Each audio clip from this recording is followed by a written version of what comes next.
لیکن رانا ثناءاللہ بھی اندیا دے رہے ہیں اور ایسی افواہیں بھی ہیں کہ حکومت 2 ججز کے خلاف ریفرنس لانے پر سوچ رہی ہے. یہ افواہیں ہیں یا سر واقعی ایسا کچھ ہو سکتا ہے؟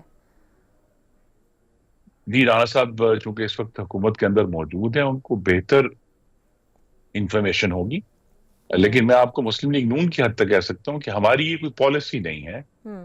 اگر تو ججز کے خلاف اتنے واضح ثبوت اور شواہد موجود ہوں گے تو حکومت ایکٹ کرے گی. لیکن حکومت کے ایکٹ کرنے کی آئی تھنک جو صحیح انڈیکیشن ہے، جس کے بعد ہم بات کر پائیں گے کہ یہ معاملہ کابینہ میں جائے گا، وہاں یہ ڈسکشن ہوگی، اس کے بعد ہی کہیں جو ہم آگے بڑھ سکیں گے. تو ابھی تک تو صرف غالباً کچھ ڈسکشن ہوئی ہوگی، لیکن اس پر کوئی ٹھوس پیش رفت نہیں ہو رہی. بالکل ٹھیک ہے. سپریم کورٹ میں آج 7 ججز نے حلف اٹھا لیا ہے اور تحریک انصاف اسے کورٹ پیکنگ کا نام دے رہی ہے.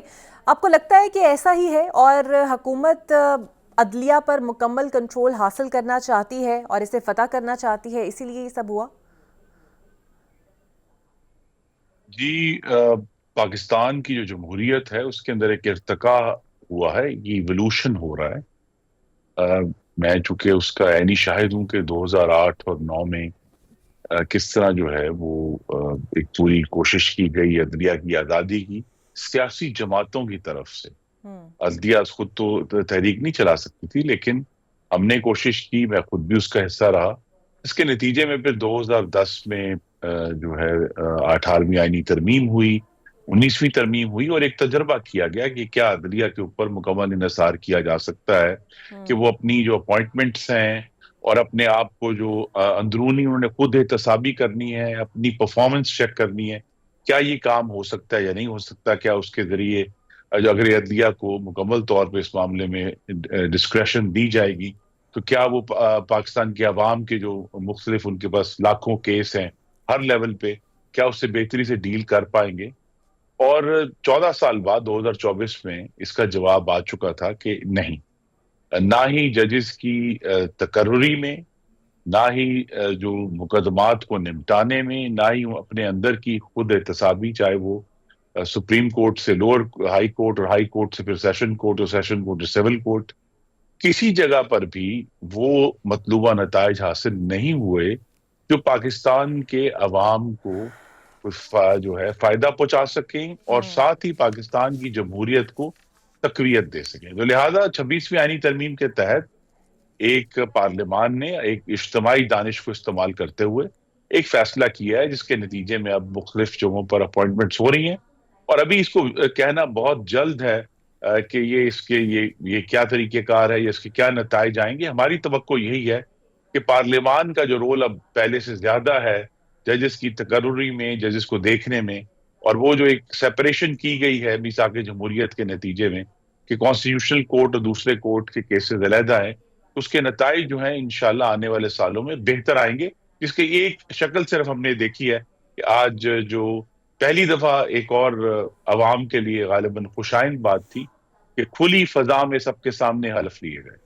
لیکن سر بظاہر دیکھا جائے تو یہ تمام مسائل شروع تو 26ویں ترمیم کے بعد ہی ہوئے نا، کیونکہ اگر اس ترمیم پر فل کورٹ بن جاتا اور اس کی سماعت ہو جاتی تب بھی یہ متضاد ہی ہوگی. کیونکہ حکومت کو اس سے آپ کو کیا لگتا ہے خطرہ کیا تھا؟ کیونکہ اب آپ لوگ اگر نئے ججز لا کے فل کورٹ بنائیں گے تو اعتراض تو پھر بھی ہوں گے، اور کیا متنازع فیصلے عدلیہ کو قبول ہوں گے یا عوام قبول کریں گے؟ جی، 21ویں صدی میں یہ توقع کرنا کہ حکومت کا کوئی بھی فیصلہ جو ہے وہ انکنٹیسٹڈ ہوگا، یہ تو بہت ہی غیر حقیقی طریقے ہو گئے. آج کل کا جو 24 گھنٹے کا سوشل میڈیا ہے اور الیکٹرانک میڈیا ہے، اس میں ہر چیز پر اعتراض ہوگا، ہر چیز کو کانٹیسٹ کیا جائے گا. لیکن اصل جو حکومت کے سامنے مقصد رہنا چاہیے وہ یہی ہے کہ کیا جو آئینی ترامیم کی گئی ہیں ان کے تحت صدر مملکت نے درست طور پر اپنے اختیارات کا استعمال کیا ہے، کیا جوڈیشل کمیشن نے درست طور پر اپنے اختیارات کا استعمال کیا ہے. اور پاکستان میں تو جوڈیشل کمیشن جو ہے اس کی وہ بھی ایک بڑی، ہم کہہ سکتے ہیں کہ ڈائلیوٹڈ فارم میں ہے. امریکہ میں تو براہ راست سینٹ سے اجازت لی جاتی ہے کہ کوئی جج سپریم کورٹ میں بیٹھے گا یا نہیں بیٹھے گا، اور وہ پوری مکمل طور پہ منتخب نمائندوں کا ڈسکریشن ہے ججز کی اپوائنٹمنٹ میں. لیکن یہاں اب چونکہ ہم جس طرح میں نے کہا ایک ایوولوشن ہو رہا ہے، تو اصل جو اس سارے معاملات کا ٹیسٹ ہے وہ اعتراض کرنے والوں کے اعتراض نہیں ہے، وہ آنے والے مہینوں اور سالوں میں جس طرح جو نتائج آئیں گے کیا اس سے بہتر فیصلے آئیں گے. اور ہم نے دیکھا یہ ہے کہ جو خود مختاری پارلیمان نے ہی عدلیہ کو دی، وہ کس طرح جسٹس ثاقب نثار اور ان کے بعد آنے والوں کے دور میں اس کو بہت ابیوز کیا گیا، اس کو غلط طریقے سے استعمال کیا گیا بینچ بنانے میں اور فل کورٹ بنانے یا نہ بنانے میں. اور یہ بات اب واضح ہو گئی ہے.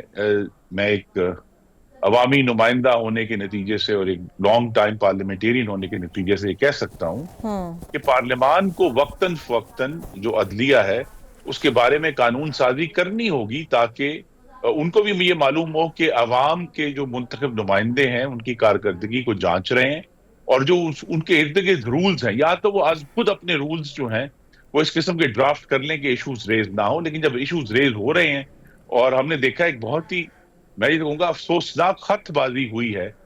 ججوں کو تو اپنے فیصلوں کے ذریعے بولنا چاہیے. جو ان کے سامنے کیسز آتے ہیں ان کے جو وہ ججمنٹس دیتے ہیں ان کے ذریعے اپنی بات کرنی چاہیے.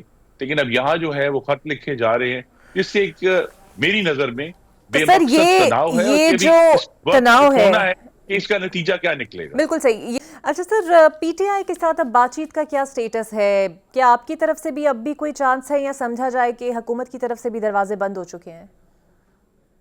جی، ہمارے دروازے مستقل کھلے ہیں، کیونکہ ہم نے پی ٹی آئی سے بات کرنی ہے پاکستان کے عوام کو فائدہ پہنچانے کے طریقے ڈھونڈنے کے لیے.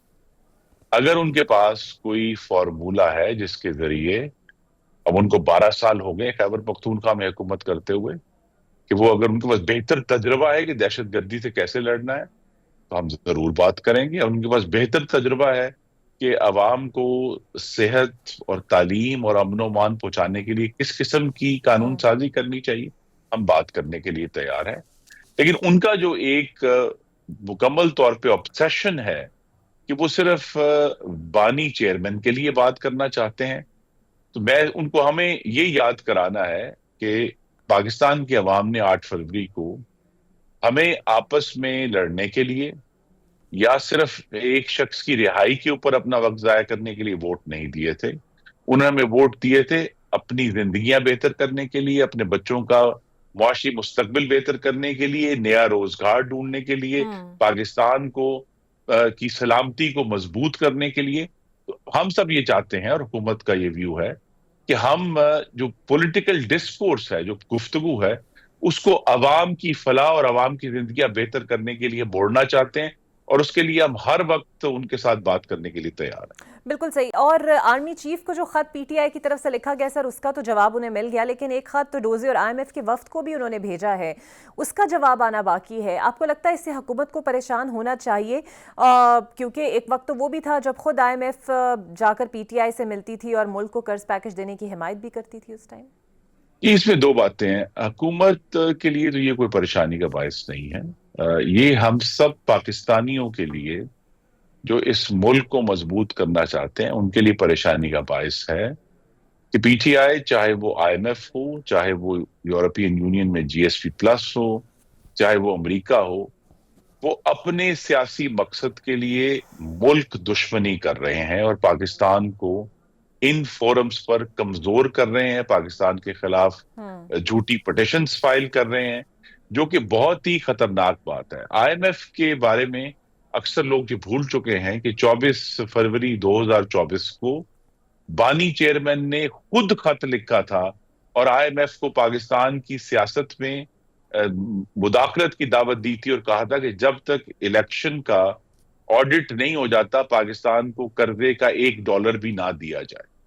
تو ایک ایسی جماعت جو ہے اپنے سیاسی فائدے کے لیے پاکستان کو کی جڑوں کو جو ہے مضبوط کرنے کی بجائے کمزور کر رہی ہے، اور وہ کوشش کر رہے ہیں کہ پاکستان کو ہر جگہ پر ڈی فیم کر کے پاکستان کو لیکن خورم بدنام صاحب، کر کے جو ہے آپ وہ اپنے لوگ سیاسی مقاصد حاصل کریں. بالکل صحیح. لیکن یہ ایشو جو ہے، یہ ایشو آئی ایم ایف کا یا دوسرے جو انہوں نے خط لکھے ہیں، ہر جگہ دیکھیے، ایک جگہ وہ پاکستان کو کمزور کر رہے ہیں، دوسری جگہ آرمی چیف کو خط لکھنے سے وہ پاکستان کی پہلے ہی جو بڑی شکستہ اور مشکل صورتحال میں جمہوریت ہے اس کو مزید کمزور تو کر رہے ہیں. سر اور یہ مداخلت بات تو ان آپ کو پر بہت مشکل سے سمجھ بالکل آئے صحیح، گی کہ مداخلت پر تو بالآخر سر آپ ان تو کو تنقید کر رہے ہیں سیاسی نا. جماعتوں سے ہی بات کرنی ہے، جس کے ذریعے نئے راستے کھلیں گے. بالکل صحیح. مداخلت پر تو ظاہری بات ہے آپ لوگ تنقید کرتے ہیں کہ یہ مداخلت ہے ایسے معاملات میں، لیکن جب ہم لوگ خود ہی حکومت خود جب ان کی ججز سے ملاقات کراتی ہے وہ کیا ہے سر؟ کیونکہ یہ کام تو اٹارنی اور وزارت قانون خود کر رہا ہے کہ پراپرلی انہیں راستہ فراہم کر رہا ہے اندر انٹروین کرنے کا.